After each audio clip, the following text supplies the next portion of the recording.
ಭಕ್ತಿಯಿಂದಲೇ ಬೇಡಿಕೊಂಬೆನು ತೇ ನಮೋಸ್ತು ನಮೋಸ್ತುತೆ ಭಾಷ್ಯರಾರನ ದಿವ್ಯ ತೇಜನತೆ ನಮೋಸ್ತು ನಮೋಸ್ತುತೆ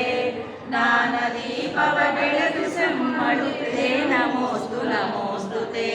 ಶಾಂತಿಗಾಗಿಯೇ ಸೋಮಶೇಖರಿಯ ತಿಳಿಯಲು ಬಂದೆಯೇ ಜನ್ಮವೆತ್ತಿದೆ ಶಿವಕುಟೀರದಿ ಅಂಬೆಹಾರೆಯ ಗರ್ಭದಿ ಎಂಟರಾಯರ್ ಮಾನದಲ್ಲಿ ಎಲ್ಲ ವೇದವನೋದಿದೆ ಲೋಕ ಮಾತೆಯ ಸ್ತುತಿಸಿ ನೀನು ಸ್ವರ್ಣ ವೃಷ್ಟಿಯ ಸುರಿಸಿದೆ ಜ್ಞಾನ ಭಿಕ್ಷೆಯ ಬೇಡಿ ಹೊರಟು